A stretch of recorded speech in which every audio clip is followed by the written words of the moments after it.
Hey there, fellow soil enthusiasts, welcome back to Soil Sage Chronicles. If you're staring at patches of lifeless, compacted earth in your garden right now, wondering if there's any hope for resurrection, I've got some incredible news for you. June isn't just the month of blooming roses and buzzing bees, it's actually the perfect time to introduce some powerhouse plants that can breathe life back into your most challenging soil conditions. I've spent years battling everything from clay-heavy dirt that could double as pottery material to sandy patches that couldn't hold water if their life depended on it. Through trial, error, and countless conversations with fellow gardeners, I've discovered that nature has equipped us with some remarkable plant allies that don't just survive in poor soil, they actually improve it while they grow. Before we dive into our green heroes, let's talk about what makes soil dead in the first place. Depleted soil typically lacks organic matter, beneficial microorganisms, proper drainage, and essential nutrients. It might be compacted from foot traffic, stripped bare from construction, or simply exhausted from years of heavy cropping without replenishment. The beautiful thing about the plants I'm about to share with you is that they work as living soil amendments. They're doing the hard work of breaking up compaction with their roots, adding organic matter as they decompose, fixing nitrogen from the atmosphere, and creating habitat for beneficial soil creatures, all while giving you something beautiful or useful to enjoy above ground. Let me start with one of my absolute favorites for soil rehabilitation: red clover. This humble legume is like having a natural fertilizer factory working 24/7 in your garden. The magic happens in those little root nodules that house nitrogen-fixing bacteria. These microscopic partners take nitrogen from the air and convert it into a form that plants can actually use. When you plant red clover in June, you're taking advantage of the warm soil temperatures that help establish strong root systems quickly. I've seen red clover transform compacted, nutrient-poor areas into rich, friable soil in just one growing season. The deep taproot, which can extend down 3 feet or more, acts like a natural subsoiler, breaking through hardpan layers that prevent water and air movement. What I love most about red clover is its versatility. You can mow it down in late summer and leave the clippings as mulch, or you can dig the entire plant into the soil as green manure. Either way, you're adding significant organic matter, and that precious fixed nitrogen. For areas where you're planning to plant heavy feeders like tomatoes or corn next season, red clover is your best friend. Now, if you want to talk about plants that can handle tough conditions while doing serious soil improvement work, sunflowers are absolute champions. These sunny giants aren't just pretty faces, they're soil rehabilitation workhorses with roots that can dive down 6 feet or more, mining nutrients and minerals from deep soil layers that other plants can't reach. June planting gives sunflowers the full summer heat they crave, and their rapid growth means they'll quickly establish that impressive root system. I've used sunflowers to reclaim areas of my garden that were basically hardpan clay, and the results were remarkable. Those powerful roots create channels that improve soil structure and drainage long after the plants are gone. Sunflowers are also fantastic for phytoremediation. They can actually help clean contaminated soil by absorbing heavy metals and other pollutants through their roots. If you're dealing with soil that's been exposed to road salt, construction runoff, or other environmental stressors, sunflowers can help detoxify while they beautify. The best part? At the end of the season, you can chop and drop the entire plant, adding massive amounts of organic matter to your soil. Those thick stalks break down slowly, providing food for soil organisms throughout the winter and into the following spring. Sometimes you need fast results, and that's where buckwheat comes in. This isn't technically a weed at all, it's actually related to rhubarb, but it's one of the fastest growing soil improvers you can plant.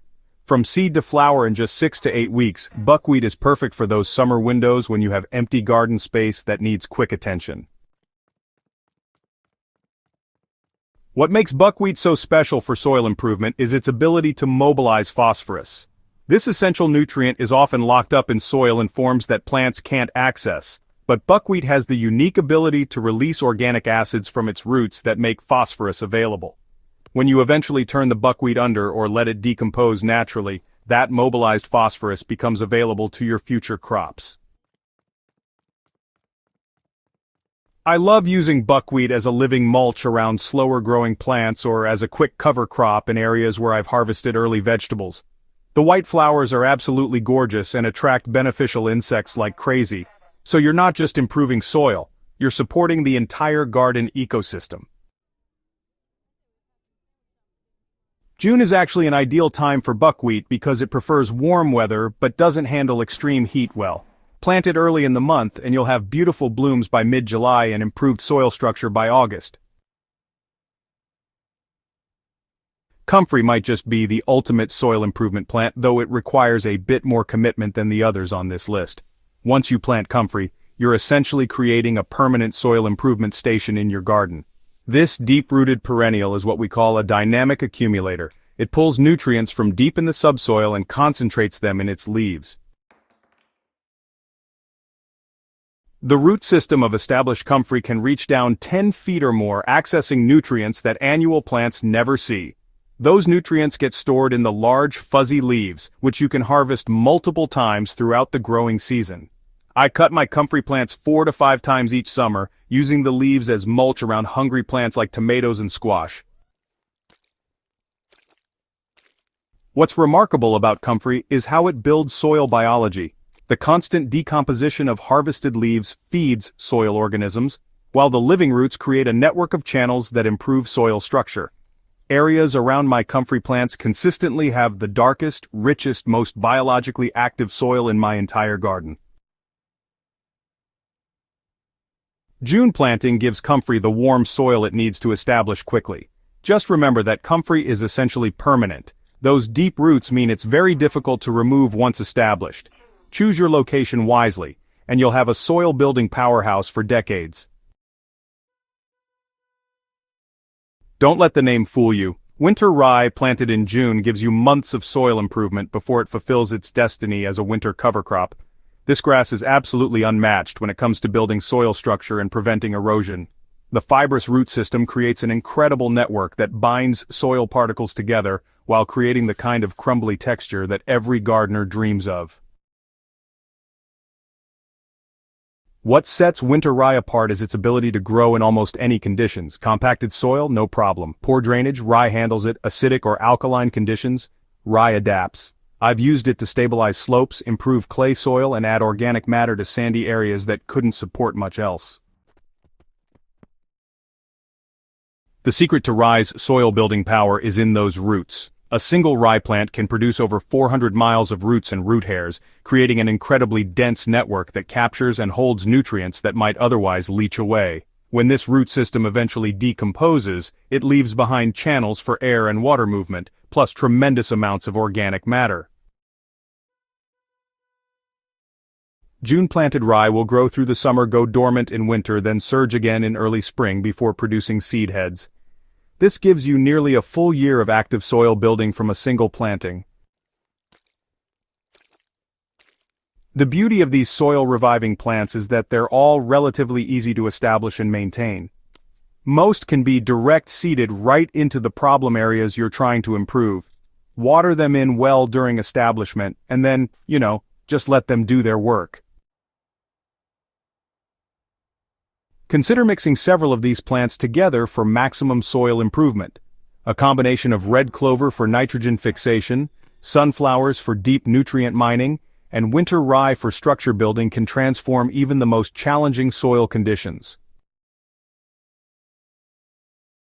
Remember, soil improvement is a process, not an event. These plants are starting conversations with your soil that will continue long after the visible plants are gone. The roots decomposing underground, the nutrients being cycled, the beneficial organisms taking up residence. All of this creates momentum that builds year after year. Your soil doesn't have to stay dead. With the right plant partners and a little patience, you can create the rich, living foundation that every great garden needs. These 5 plants are ready to get to work for you this June. Are you ready to let them? If this article helped you see new possibilities for your challenging soil areas, please subscribe to Soil Sage Chronicles and share this with a fellow gardener who might be struggling with similar issues. Together, we can help more gardeners discover the incredible power of plants to heal and restore our soil.